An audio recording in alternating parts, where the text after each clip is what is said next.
Truth. Dale at the microphone, the show that demonstrates how history repeats itself. He digs into the past, shows what happens, and how it is happening now. Follow the path of history to where it goes, then relate it to today to reveal the connections. The culture that forgets its history has no future. A history buff and loves to talk about it, going back as far as ancient Greeks and Egyptians and beyond. So grab your coffee, your chair, and listen to the show. Hope you enjoy.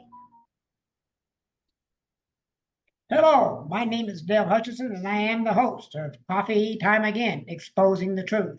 And today we're going to expose the truth on bail bonds. The old system, the new system, and what's coming or what's not coming. And we're going to find out from an expert. I'm going to let him introduce himself. His name is Ken Good, and we will let him tell you all about himself, and then we'll get started with the Q&As. So welcome to the show. We're going to expose the truth right now. Ken, tell us about yourself. Well, first of all, thank you for having me. My name is Ken Good. I am an attorney in Texas. I've been practicing for, I even hate to say, over 33 years now.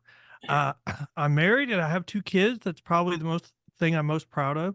But I have been practicing law for a long time. I have an expertise in the area of bail. I've argued cases at the Supreme Court of Texas and the Court of Criminal Appeals in Texas. We have 2 different high courts in Texas, one on criminal law and one on one on civil. And I've argued before both, one really early in my career.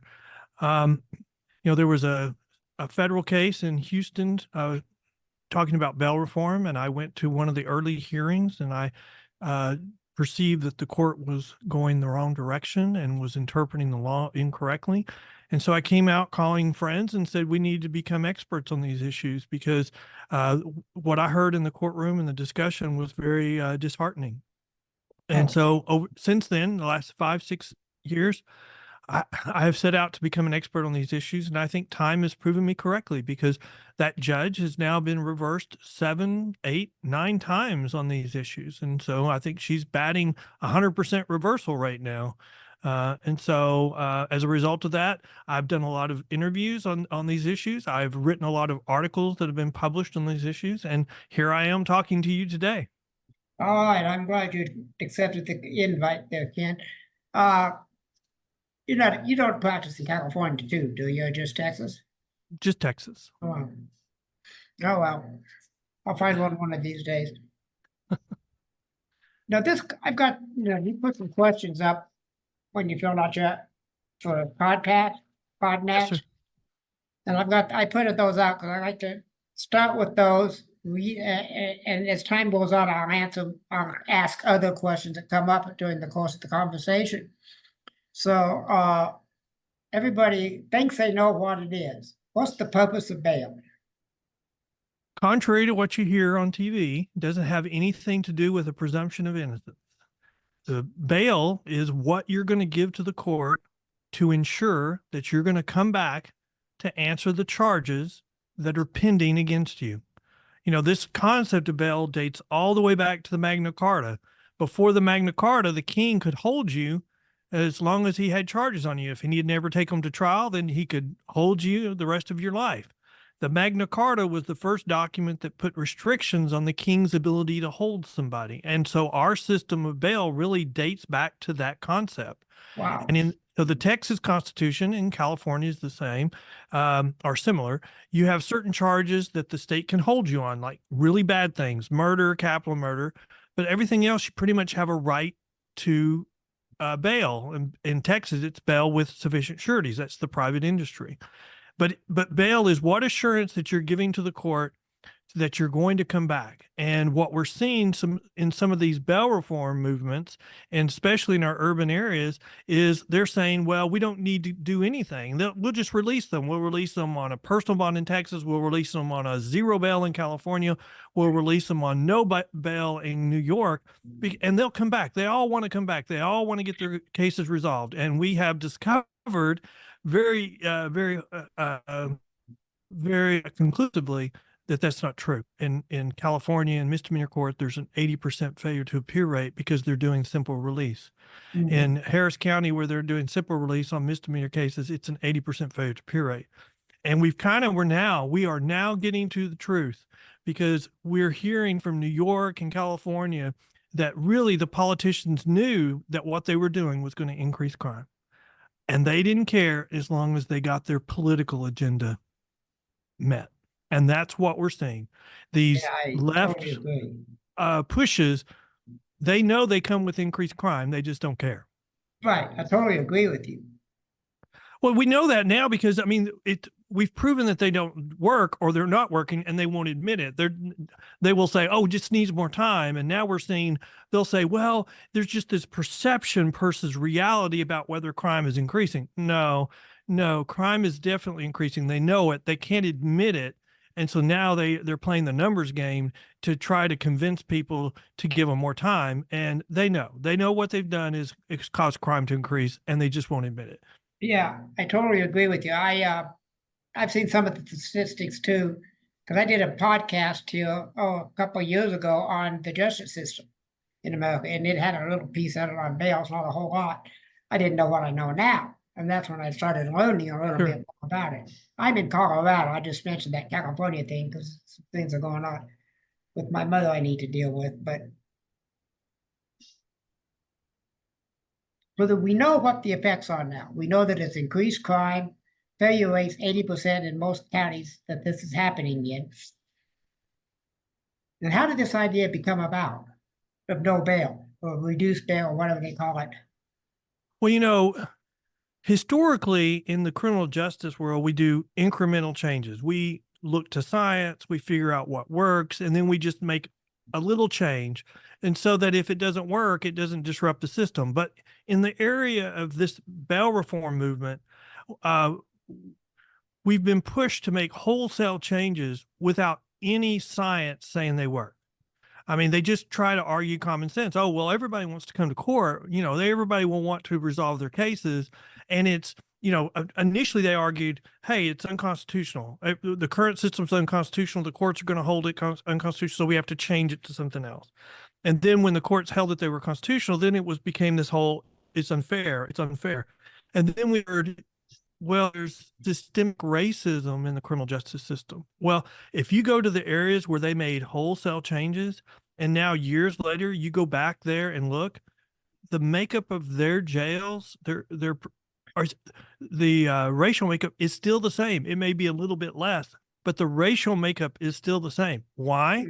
Because the criminal justice system doesn't have a systemic racist issue. If it did, then their reforms absolutely failed. And no, the answer is we didn't have systemic racism to begin with. And there's a long discussion to have on that about why we don't have systemic racism. And they know it, but they're using talking points. They're using toxic language. They're not trying to prove a point with research. Yeah, I totally agree with you. I don't remember the exact ratio, but when I did that one, because I did a lot on race, I've done several podcasts on race relations with several people. And I did that one on the criminal justice system. It had a lot in there about the ratio and how unfair it can be. Well, but if you want to look at the science, Minnesota has done a report since the George Floyd incident, and they did a year study for the whole state about, is the criminal justice system, does it suffer from systemic racism? And the simple overview is they trace people that were calling in and reporting crimes, the race of them and the race of the people that were arrested. And what they found was there was a disproportionate amount of crime being committed by certain minority groups. Yes, because so we have crime that's being committed. When you commit crime, you usually commit it on your same racial groups. That's why 50% of all murder victims in the United States are young Black males, and they're being murdered by and large by young Black males as well. And so somewhere in this whole debate about bail reform, criminal justice reform, we have decided to favor the young Black male murderer over the young Black male victim. And that's really what we're doing in our urban areas across the country where these policies have taken hold. And here's the problem here's the really, really bad problem. If we're wrong about systemic racism, which racial group gets hurt the worst by these changes? The very racial group that they say they're trying to help, because we commit crime by and large on our same racial groups. Right. and blacks are killing blacks at an incredible rate. And so if we're not going to prosecute black defendants, then we're going to have a larger increase of crime among that minority group. Absolutely, and it's really bad. Yeah, I mean, who does our minority communities not deserve public safety? I mean, of yes. course they do. Everybody deserves public safety, but we've got policies that are being enacted in our urban areas, which in essence say nobody can have public safety, especially our minority communities, which make up the majority of the urban areas. And what surprises me is it's happening in Texas. Well, yes, but it's happening only in Houston, in Harris County there, and it Okay. was under the guise of a federal lawsuit. And it was ultimately, they did a friendly settlement where they gave in. And the problem is that case has ultimately now been reversed several times. And the last ruling on it by the Fifth Circuit en banc, which means all the 16 judges in the Fifth Circuit, they ruled that the case should have never been filed in federal court, but yet the county is still following that settlement. Oh, okay. So the So county. it's all politics. It's a brother-in-law deal. So you need to get rid of a few politicians, but that's nationwide. Well, you see some recalls of people, and you would have had one of Gascon, in my opinion, except for they invalidated a lot of the signatures, which should not have been invalidated, I think. And, in the most recent primary, he only received 25% of the vote in the primary. I mean, you would say an incumbent, unless there's some funny business going on, an incumbent who only gets 25% of the primary vote can't win the general election. No. There's another recall petition drive going on in Oakland against their DA. So you see those. And Texas passed a statute which under certain circumstances, you can file a petition to remove a DA. So there is actions afoot to try to rein in these politically driven district attorneys who are not looking after public safety. They're looking after a policy that they're trying to forward, and even if it commits more crime. And we would say now we know, and they know. I did a podcast with a former assistant district attorney in New York, and he was dealing with the legislature when these were passed, and he said behind closed doors, the mayor was saying behind closed doors, the legislatures were saying, we know this will increase crime. We don't care as long as we get our political agenda. Yeah, I wouldn't be a bit surprised with New York and everything that's going on there, or California for that. I lived in California for 13 years here a while back, and I had to get out of the state. Literally had to leave the state in 2019. I just couldn't take it. Well, and the problem with California is when they changed their law, what they initially did is they changed some felonies to misdemeanors, and they did it when a petition drive, and they were telling the public, oh, this will make it better for these people. They can get a job, but they still will have to answer for their misdemeanors. And then after the petition drive passed, the voters adopted it, then our urban area DA said, well, we're no longer going to prosecute theft under $950. And so, well, of course, I mean, that's a free-for-all. That's a green light to commit more crime. It is. And that's what's happened. I mean, if you say you go into the 7-Eleven and steal whatever you want and walk out, as long as it's less than $950, we'll do nothing to you. Right. There are people in our society that go, I can make a lot of money doing that. Yes, they can. And that's what's happened in California. Organized crime has figured out ways to make millions and millions of dollars on these policies. I bet they have. I hadn't heard that, but I agree with you. I left California in the middle of the debate on bail bonds and getting it and not privatizing, but turning it over to the courts and firing all the bail bondsmen, which is, you put all the people out of work. Yeah, well, that failed. I mean, even in California, that referendum failed. Oh, I didn't know. But we still have LA trying to go around that and enact it themselves. Oh, okay. I left California before they had the vote. I left in July and the vote was in November, and I didn't keep up on it. I'm glad to hear that, because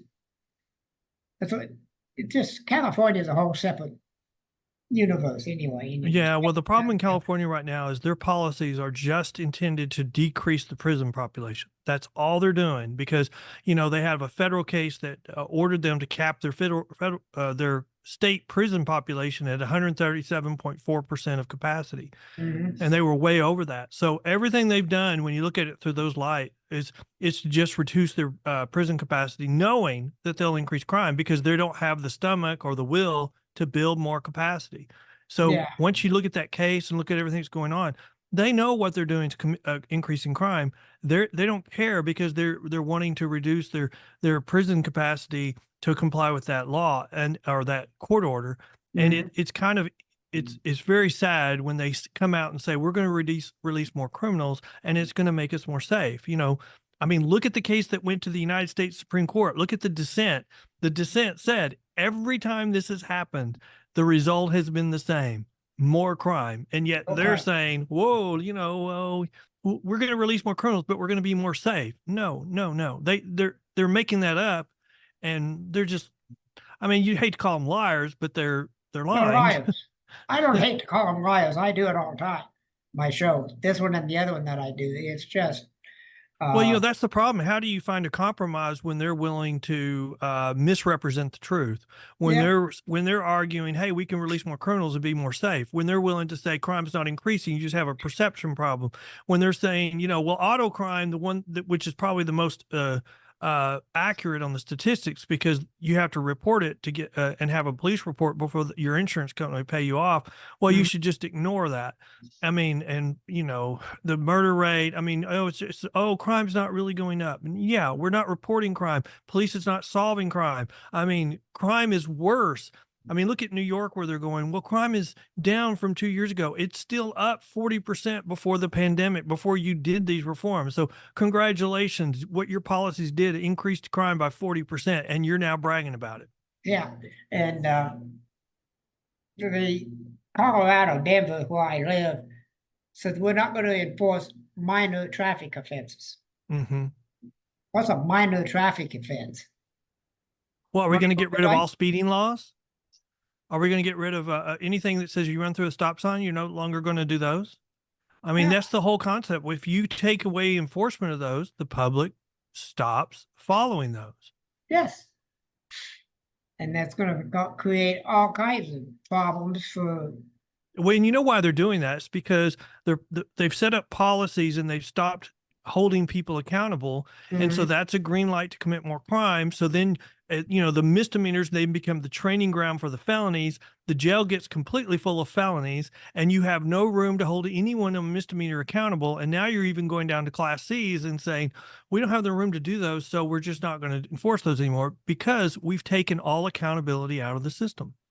Yeah, and that's what I know and believe I think I know is that accountability is what's causing all the problems with our youth. We don't hold our youth accountable. Parents Yes. don't do it. The schools don't do it. Schools aren't even teaching anything. There's a couple of school districts on the East Coast, I don't remember which two, that don't start teaching American history till 1860. Mm.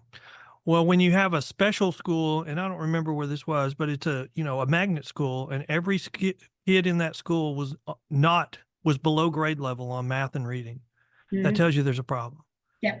We're not, and I can even tell you what that is. That is, if people drop out of school, well, that increases their likelihood that they're going to fail. That increases their likelihood that they're going to eventually go to prison. But so the answer to that is we should be stressing policies that work. Instead, we're saying pass them along. Just Yeah. pass them. Even if they don't deserve it, pass them, because if they drop out, well, that's dumbing down the whole class and It making it. I mean, look at Washington, I believe, or I think Washington got rid of all schools for the gifted because they didn't have sufficient minority groups in there. So we're going to dumb down the whole society because of a political agenda. I personally believe this is what I've been expounding on for years now, is we start by educating the parents and holding them accountable for their children. And then they'll start because children, whether we belong to and believe it or not, because we all were children at one point, we didn't think this was true, but they thrive on being disciplined and not punished. Now, there's a difference between the two. And if they're disciplined properly with love, they're going to thrive on that. Well, we have so many problems in our society that we're failing. Yeah. We're failing family, Yes. we're failing schools, we're failing on drugs. And, now look at Portland, we're just going to legalize all really heavy drugs or decriminalize. And so we're having record numbers of overdoses every month. And so, and then we're allowing for protests. That's the nice way to say it, in our inner cities that are destroying businesses. Awesome. And they're not building back. So they're losing their economic development. And so, here's the government that has failed in so many different ways. And now we're going to say, well, we can fix it all. We can address it in the criminal justice system. And no, they failed all these other places. They're going to fail. They are failing here as well. I'm going to say, aren't they doing it anyway? I mean, they have failed so bad over the years. It's just getting worse and worse all the time. And I traced it back in one of my podcasts to the 60s, beginning of the movement, the anti-Vietnam War, where they were allowing all those protesters to go on. And that's why I trace all this stuff to starting. Well, I would say we're committing the same mistakes that we grew as a problem. And then you had a backlash, and that led to Ronald Reagan being elected in the late 70s or and I think took office in 1980. You're seeing that same cycle be repeated right now. Yeah. The reforms were passed. They are not working. Crime is increasing. And as a result, we've got one party that's refusing to do anything about it. And so we're seeing protests. So once you create a mob, you can't control a mob. And so that's what they've done. And now they're trying to, maybe we'll take our convention and put it online so that maybe our supporters won't see the protesters outside. Yes, so they're trying to hide it. And so we're seeing the same mistakes from the 60s, and it's much bigger this time. 63 presidential convention in Chicago. That's where it is this year, in Chicago. And I heard about them doing it all online. And I'm going, yeah, that's going to be real smart. Oh, yeah, that's not going to go well. I mean, no, we're going to have a repeat of the 60s, like you said, 1963 Chicago, and it's going to be Chicago 63 all over again. Yes, because Biden he's not making policy on what he thinks is the best action for the country. No. He's making policy on what is his best reelection chance. So he'll go to support Israel for a while, and then he will go and support Hamas because of Michigan. They have a large community of Palestinians, and so then they, in their primary, they voted none of the above essentially. So you see him and what he's doing right now. There's been some articles, and I would just quote them to say that he's sacrificing his policies with Israel just to get 100,000 more votes in Michigan. Right. And I don't think that's far off from the truth. No, I think that's the one swing state that he's going to carry, what I understand. I don't think so right now, because right now he's had to pick and choose, and the police coming out and for these campus protests and cleaning out the camps is hurting Biden. But he's got to the point where if he does nothing, it hurts him from his Israel supporters, and if he does something, it hurts him with his Palestinian supporters. So he gets hurt either way at this point. And so it's kind of interesting because he's, and he did his little speech on this, and he said, we will have law and order. Well, we have to have law and order in our courts, but for some reason we don't have to have law and order in our urban cities. We need accountability, and we need law and order there. So come on, Biden, you need to address that as well. You do. You really do. And Biden is taking, I believe this. I don't know. I have nothing to back me up, facts to back me up or anything, but I think he's taking his marching orders from Obama. Well, I think that's not, I think there are a lot of articles that would support that. And I mean, my point is, it doesn't really matter who's calling the shots. His policies are not helping the country, and they're hurting. And I think that, especially with the policies or his policy statements in the last few weeks, if you really were of a political mindset, you would say they show signs of desperation. And so I don't think that would be coming from Obama. I think he's showing signs of desperation, and we'll see. We'll see. I mean, their whole strategy at this point is to get Trump convicted in New York, Yep. and then refer to him as a convicted criminal and from now until November. And that may work. I mean, that may And actually every work. time he goes to court, his poll numbers go up. Yeah, but once he's convicted, even if it's on appeal and he's not in jail, even if he's convicted, Yeah. it's going to be hard. It's going to be really It's going to hard. be really hard. But you know what? If there's anybody that can overcome that, it's Biden. I mean, Biden. It's Trump. I mean, Yeah, I Trump agree. should have never been elected. When the story came out, with the Bush story, Yeah. I mean, that was so scandalous that anyone else would have withdrawn and had no chance, and he just faced it. And so I don't know. I mean, I think he's got a problem with women. We'll I do see. too. But I think Biden also has a problem with women at this point. If you don't feel safe, you're not going to vote for somebody that you don't feel safe. And also one of the articles that I read recently said when everybody starts attacking Trump and doing all this to him in a criminal court, the minority community looks at him and says, that could be me. If they could do it to him, then they definitely can do it to me. And so Yeah. his support in the minority community has grown even higher than it was for reelection. Yeah. So, I mean, you wish that this same spotlight would come back and look at, these bail reform policies that have been tried and are such failures, and nobody in our urban areas, they're almost doubling down on them instead of recognizing that they're not working. If we Right. would if we're all focused on public policy, on public safety, then we would realize they're not working. Even the mayor of New York City recently said, the foundation of our society is public safety. And if you don't have public safety, you don't have a society. And I think that's true. I mean, I really think that's true.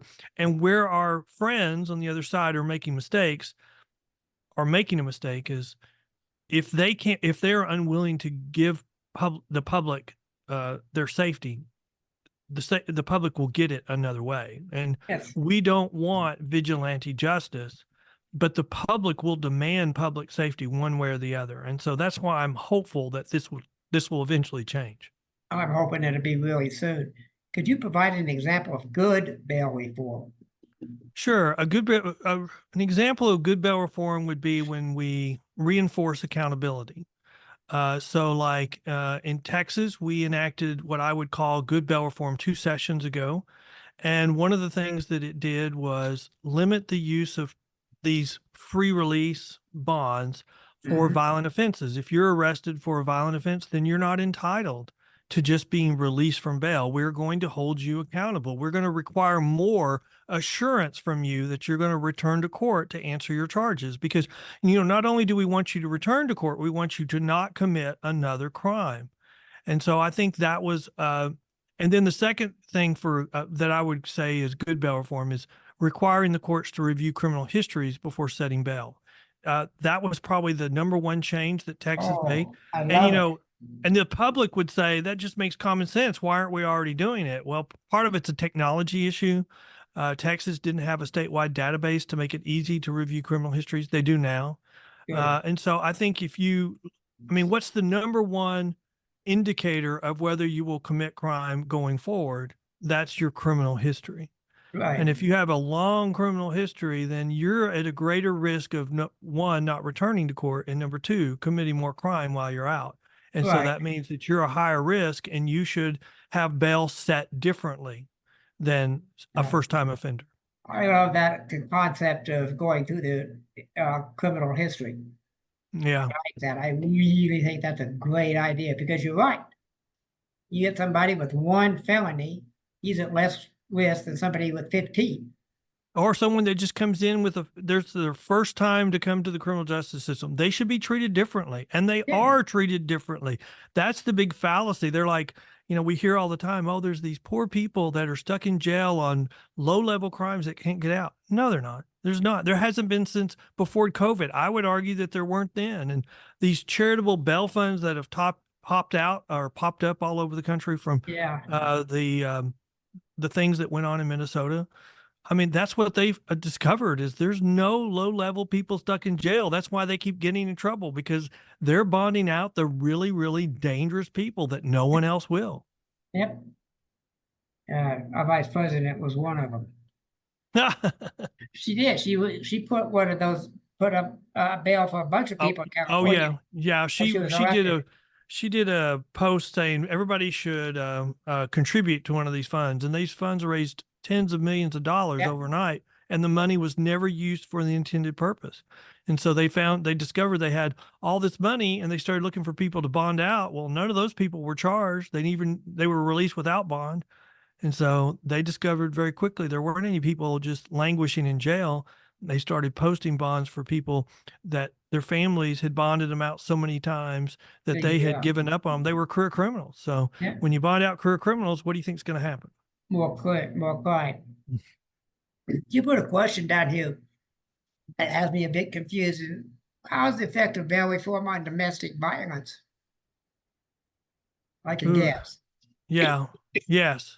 So domestic violence is one of those really, really bad situations. And, in Texas, like in my area, when people get shot at the courthouse, it's all over a family case. It's not over, anything else. It's usually over a family case.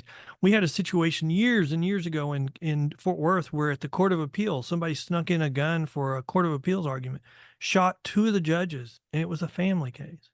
And so, when you do these simple release mechanisms and then you apply it to domestic violence situations, so they get arrested for beating up their spouse, immediately get released before they're even calmed down. And what do? They go back home. Okay. Even if there's a protective order, they go back home. Correct. And what do they do? And what do they do in the most extreme situation? They kill their spouse. Yeah. I mean, there's a situation in Harris County, and we had a bill filed about it because someone was out on a personal bond, so already out on a simple release. They got arrested for beating up their wife and immediately got released again. And within hours went home and killed their wife. Yep. Stabbed her 30 something times in the stomach because she was pregnant and they didn't want any other man to raise his child. So he wanted to make sure the child was dead. Oh my God. So the way these bail reform measures are impacting domestic violence situations, they can't rely upon the courts at all. They have to turn and run. They have to implement their exit strategy, their hiding strategy, and relying upon the courts to help them has to become plan C, plan Z. It has to be an afterthought. They have to worry about their own safety, their own survivability first. Yep. To get vigilante, then nobody's going to be safe. That's right. That's right. And it's a terrible situation. I used to wonder, why do we have so many dismissals in domestic violence cases? Well, because they have to choose between relying upon the system or surviving by making a new life for themselves. Yeah. And they're picking life over the criminal justice system because the criminal justice system has failed our domestic violence survivors, especially in these urban areas where we're doing all these terrible reforms. I'm a former law enforcement officer in Garfield County, and we wouldn't go on a DV call unless we had at least 3 of us. Wow. Well, compare that to what they're planning or trying to do in these progressive areas. We're going to decide whether just to send a caseworker, a social worker. I mean, who's triaging these cases? And immediately when they send a caseworker and that caseworker gets killed because it's a family violence situation, that's where you have all that's where all a large percentage of the problems arise. The county's going to get sued. Yeah. And they're going to get sued and they should lose. Yeah. And so, I mean, it's just a silly idea that took hold in these far left areas to say, well, we shouldn't send the police. We should send a social worker. No, not unless you want them to die. Yeah, I agree with that. I'm an ex-social worker too. Well, I wasn't a social worker. I was a drug and alcohol counselor. And I had a lot of DV cases I dealt with over the years. But they were adjudicated wrongly, in my opinion. The guys who you go to class for 20 weeks. Oh, well, we've destroyed our ability to get people away from the, drugs and alcohol now because we've taken away the drug courts, we've taken away the alcohol courts, and because we've said, oh, we're just going to give them counseling. Well, I mean, look at what Portland did. They decriminalized the hard drugs and then they offered counseling. Well, less than 0.1% are taking advantage of the counseling. Yeah. I mean, the Yep. courts are there to give the defendants an incentive to go to rehab. You have a choice, go to rehab or go to jail, and you pick. And if they pick rehab, great. It has a 75% failure rate. So you go, you got a 25% chance. You come back. Do you go to jail? Do you go to rehab? You got to choose one or the other. And so the hammer of sending them to jail is what gets people to rehab.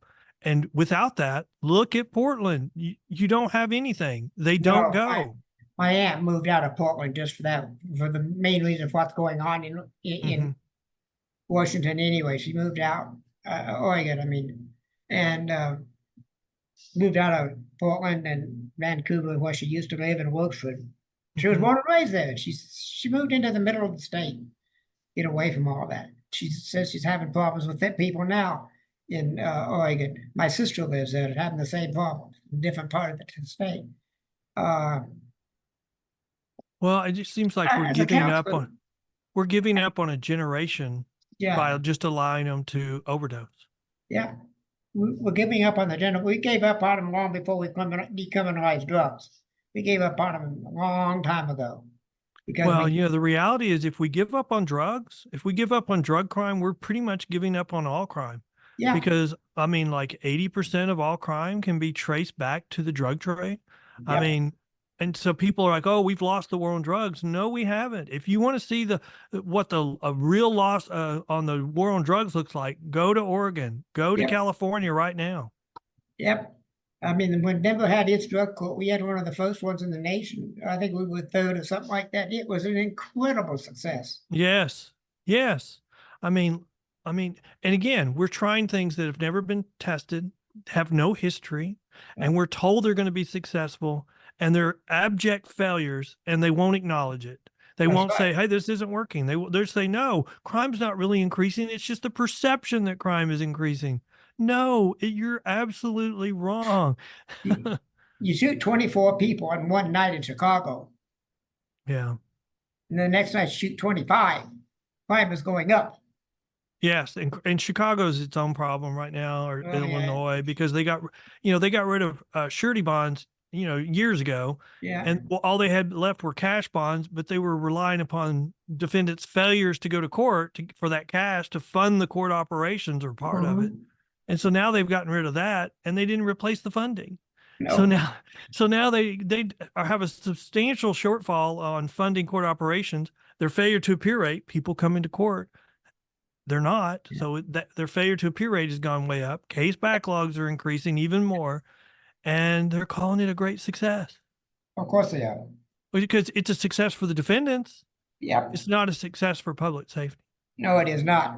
How are police officers accepting? I know how I'd react to this as a former officer, but how are the law enforcement reacting to all of this nonsense?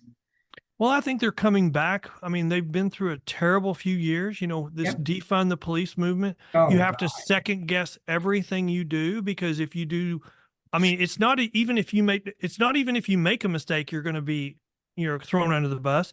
If you make a decision that could be interpreted one or two ways, you Yep. could be thrown under the bus. So Right. I think if I was a police officer right now, I'd be very careful about where I went to work.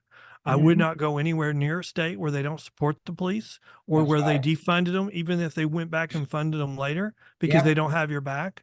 And that's what you're seeing. And you've got all these years of law enforcement that have all this experience that are retiring because they don't trust their politicians to have their back. Right. I can see that. And I would not be a police officer in today's society.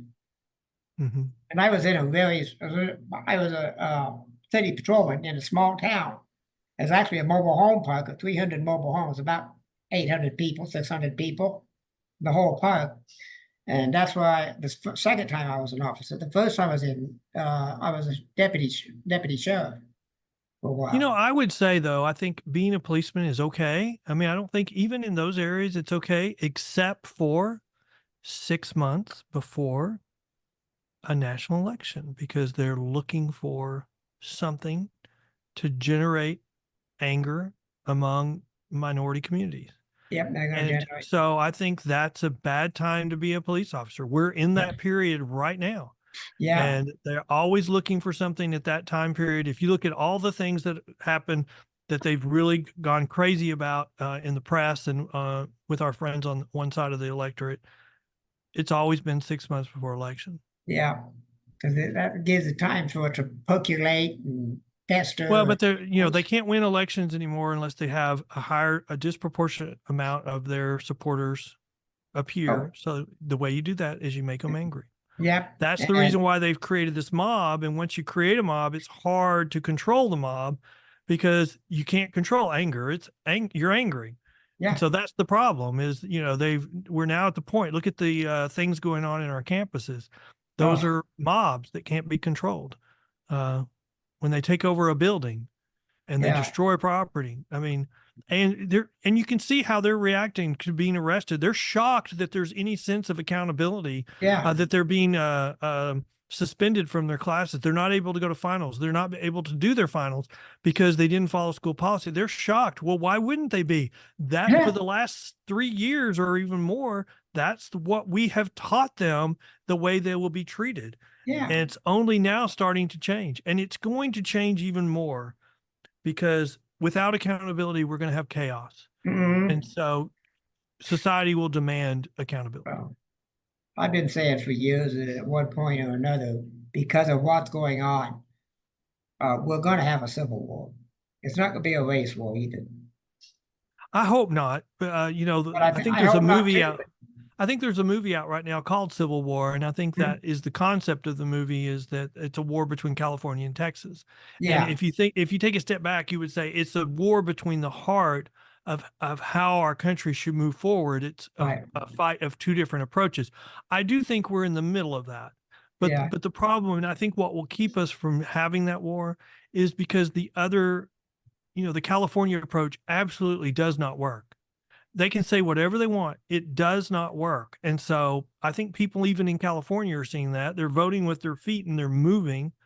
And and then Gascon got 25% of the primary vote and getting ready for this upcoming general election. I don't know if he can win I with don't know either. 75% of the people voting against anyone but him. Yeah, everybody, anybody, Yeah. and we need to find some politicians or people. We don't want politicians. I'm tired of politicians. Let's get some normal people, everyday Joe types, and see if we can't get some of them to agree to what. But even the politicians will change. When public safety becomes paramount to the public, the politicians will become law and order candidates. You can see that starting now, where even the ones that don't mean it are saying it. Yeah, So they're making it where the public can't tell which one is not the law and order candidate. That's yeah, the first change. And so you're going to see that like in Harris County, in Houston, the sitting DA, who's a Democrat, was defeated by a candidate who ran to her left and was supported by Soros, who supports a lot of these inner city far left candidates. And he's kind of trying to go back to the center now that he's been reelected. But he has said some crazy things in the yeah, primary. He's going to reduce the jail population in half by 4 years. Well, you only reduce the jail population two ways: try more cases or release more defendants. right.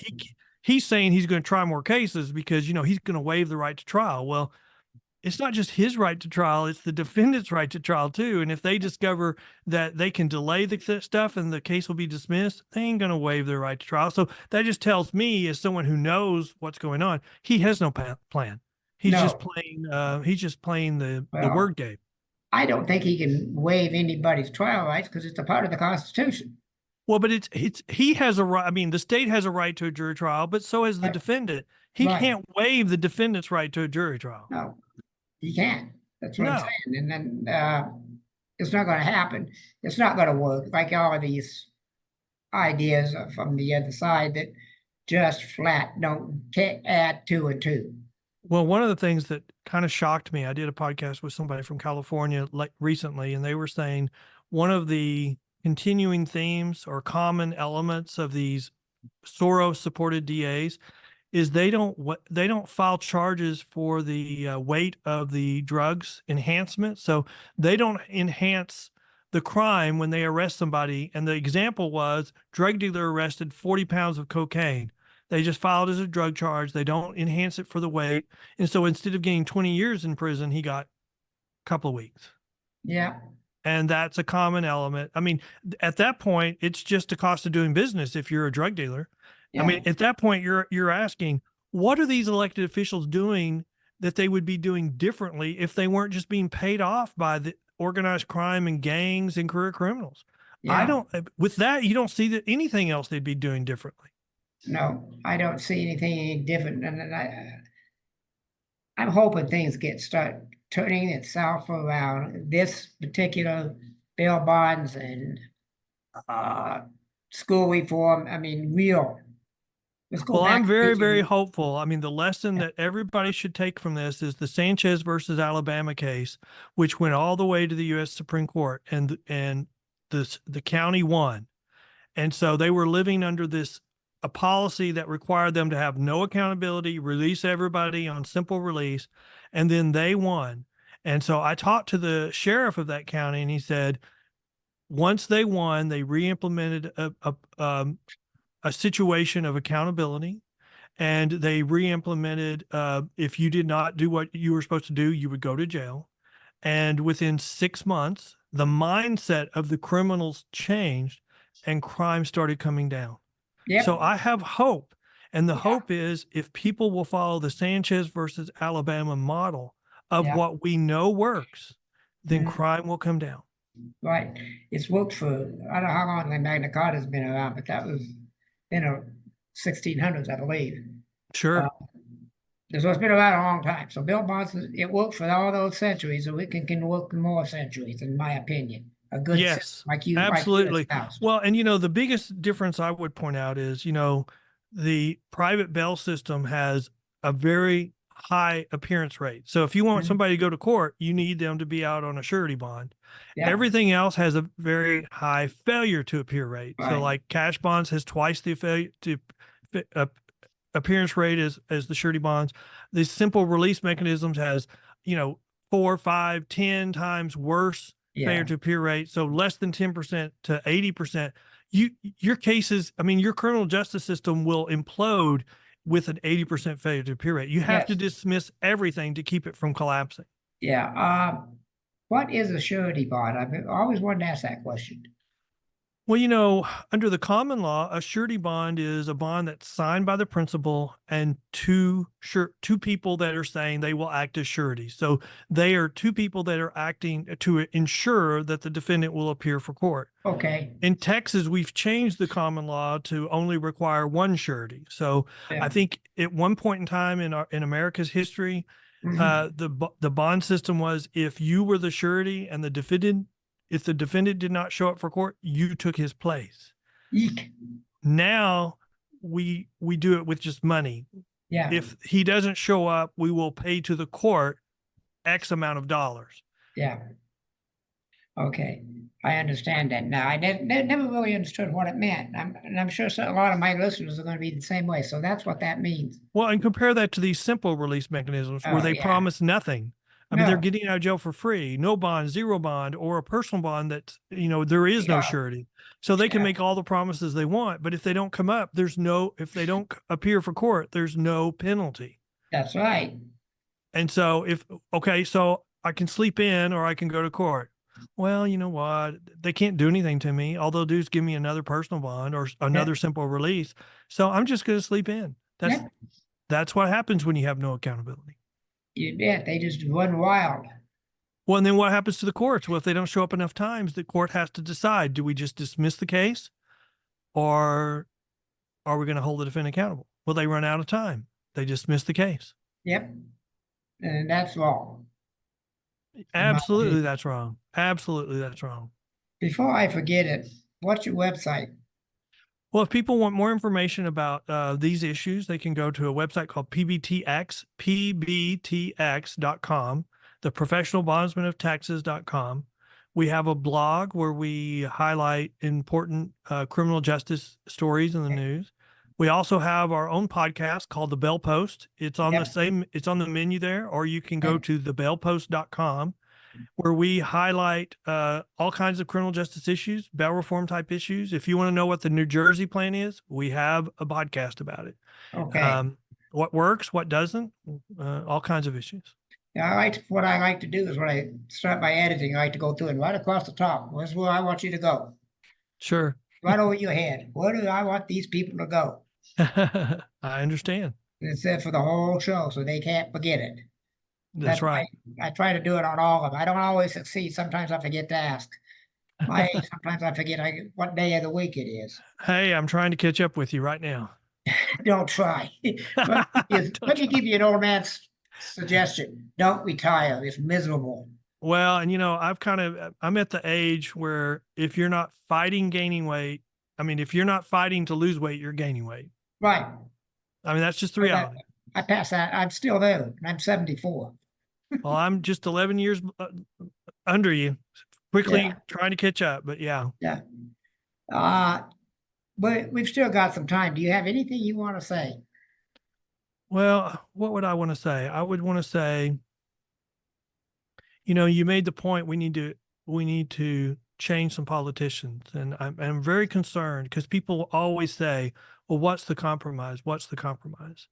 And the reality is that if we have people on the other side who are not willing to acknowledge that what they've done has not worked, if they're not willing to acknowledge that they've created more crime, then how can you compromise with them? Because they're wanting the compromise to be that's the new normal. And public safety demands more. And so if they're saying that we have a system, a criminal justice system that suffers from systemic racism, we know that's not true. That's just hyperbole. That's just toxic language intended to cut off debate, because there's too many reports out now showing that we have a disproportionate amount of crime being committed by certain minority groups, and they're committing them on their same minorities. So when you enact these policies, the group that's getting hurt the worst is the law-abiding citizens in that minority group, because those people are being released back into that community to commit more crime. If we're not going to have accountability, then we're not going to have public safety. If we don't have public safety, we don't have a society. And then we will have vigilante justice, because the public will demand justice. And we will. So we're in the middle of the cycle that we went through in the 60s. And I hope and pray that we get through it very quickly, and that people start cooperating to address crime. Think about it. I just want to let me end with this one comment.